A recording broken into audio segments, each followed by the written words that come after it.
Modern humans celebrate strength records, but our mightiest lifters wouldn't even place in the real contest.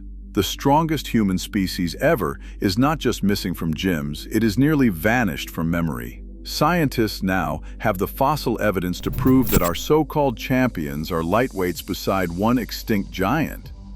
The rankings you think you know are about to collapse. So who actually ruled the heavyweight division of human strength? Grip. Strength is the yardstick scientists use to compare human power across time. Today, the average adult male can squeeze a dynamometer to about 100 to 110 pounds of force, while women typically register around 55 to 65 pounds.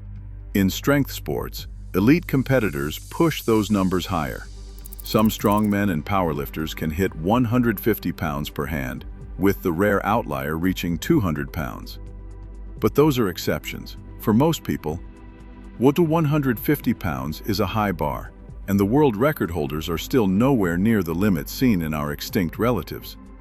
Endurance is what modern humans are built for. Our skeletons are graceful, lighter, with thinner walls in the long bones of our arms and legs. Anatomists point to long lower limbs, spring-like tendons, and a unique set of muscles in the hips and buttocks. These features aren't about brute force, they are about efficiency, covering ground, running for hours, and surviving on persistence rather than power. Our bodies are optimized for endurance, not for lifting, grappling, or overpowering prey at close range. The trade-off runs deep. The very adaptations that let us chase antelope across the savanna, including elastic tendons, narrow waists, and sweat-cooled skin, come at the cost of bone thickness and muscle leverage. Even the best-trained modern athletes can't escape the basic blueprint. In evolutionary terms, Homo sapiens is the lightweight division. Our strength is real, but it is measured in stamina, not in the raw force that once defined the heavyweight class of human evolution. Neanderthals have always owned the myth of prehistoric strength. Their bones tell the story. Thick-walled forearms, short, powerful thighs, muscle scars that dwarf anything in modern anatomy. Biomechanical models suggest a Neanderthal hand could squeeze with force far beyond any living strongman, with some estimates putting their grip at double or triple the best human grip. Yet when you factor in their compact stature, most Neanderthal men stood around 5'5". Their total force potential hits a ceiling. Immense per pound, but not the heavyweight champion. Homo erectus deserves credit for endurance. The Turkana boy skeleton, nearly 2 million years old, reveals a tall, long-legged body built for distance. Erectus crossed continents, hunted large animals, and survived predators that would terrify us today. But their skeletons, while sturdy, do not match the bone thickness or muscle leverage required for peak power. They were generalists, strong yes, but not engineered for brute force. Paranthropus, sometimes called the chewing machine, specialized in jaw strength. Their skulls bristle with sagittal crests, anchoring chewing muscles that could pulverize roots and seeds modern teeth cannot handle. Bite force modeling puts them in a league of their own for jaw power, but the rest of their skeleton tells a different story. Limbs and torsos are robust but not exceptional. Their strength was concentrated in the face, powerful jaws, not powerful bodies. Homo naledi, discovered deep in South African caves, brings a different kind of power. With curved fingers and a shoulder joint made for vertical movement, Naledi excelled at climbing and hanging, but their stature, just 5 feet tall and around 100 pounds, meant their absolute power output was modest. They were specialists in the vertical world, but not contenders for overall strength.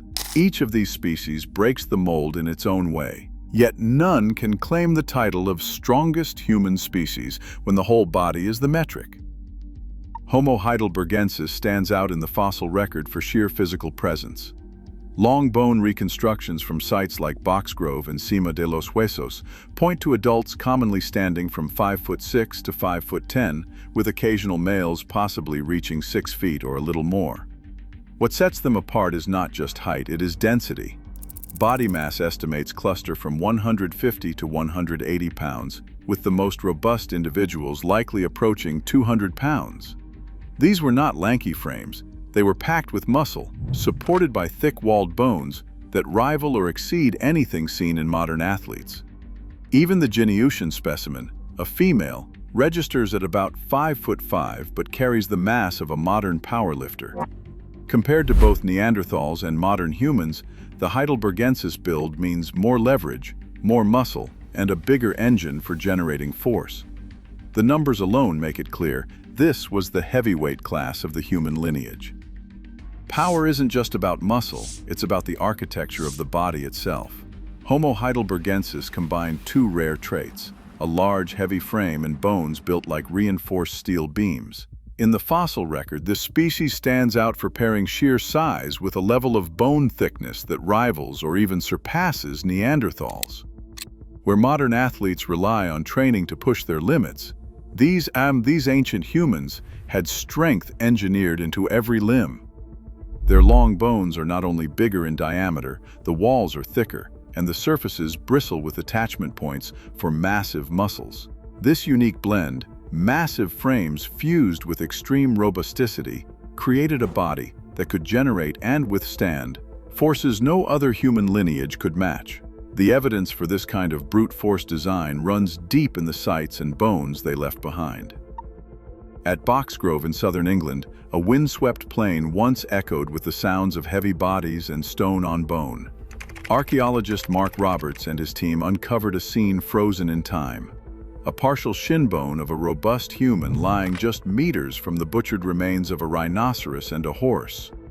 The bones of these animals are scored with deep, purposeful cut marks, evidence of systematic butchery, not scavenging. Stone tools litter the ground, clustered around the carcasses, their sharp edges still bearing traces of use. The horse bones, in particular, show a sequence of incisions that follow the muscle groups, as if a group of skilled hands worked methodically to strip away flesh and tendon. Some bones display percussion scars, the telltale signs of marrow extraction, a process demanding both precision and strength. Hundreds of miles to the east, in the open cast mines of Schöningen, Germany, Hartmut Thiem's team worked against the clock as heavy machinery threatened to erase the past. In waterlogged layers over 300,000 years old, they pulled out perfectly preserved wooden spears, each over 2 meters long, shaped from spruce trunks and balanced for use as deadly weapons. Nearby, the remains of dozens of horses lay scattered, their bones marked by the same sharp, deliberate cuts seen at Boxgrove. The spears were found embedded in the same stratigraphic layer as the horse kill sites, leaving little doubt about their purpose. Experimental studies with replicas confirm that these weapons could be thrust with enough force to penetrate thick hide and muscle, a task that would overwhelm even the strongest modern arms. Both sites reveal more than just tools and bones. They capture moments when early humans confronted megafauna face to face, relying not on distance or technology, but on bodies engineered for raw, explosive power. The evidence in the ground is unambiguous. These people did not just survive among giants, they brought them down, up close with nothing but muscle, wood, and stone. In the biomechanics lab, the numbers tell a story that bones alone cannot. CT scans of the Boxgrove tibia reveal a cross-section thicker than any modern human's, with cortical walls built to resist forces that would shatter our own legs. When researchers plot the midshaft geometry of these ancient bones, the values for bending and torsional strength climb off the charts. Polar section modulus and second moments of area all point to a limb engineered for impact. The muscle scars along the shaft are not just surface details, they are the root system for massive leg muscles, each one mapped and measured to estimate the force Heidelbergensis could generate. But the real breakthrough comes when the data is fed into a biomechanical model. Using torque equations and scaling laws, the team compares the Boxgrove tibia to Neanderthal and modern human samples. The results are decisive. With similar bone thickness but a larger frame, Heidelbergensis could produce up to 30% more total force than even the most robust Neanderthal. That is not just a small edge, it is a leap in absolute power. The shoulder and upper arm reconstructions show the same pattern. Muscle attachment areas for deltoid and pectoral muscles rival or exceed those of their Ice Age cousins, but they are stretched across longer levers. The combined effect is a body that does not just match Neanderthals pound for pound, it outpaces them in total output. In raw numbers, the heavyweight claim holds. Heidelbergensis was not just strong, they were the strongest the human lineage ever built. Today, every world record is set by a species built for endurance, not brute strength. Fossil evidence leaves no doubt.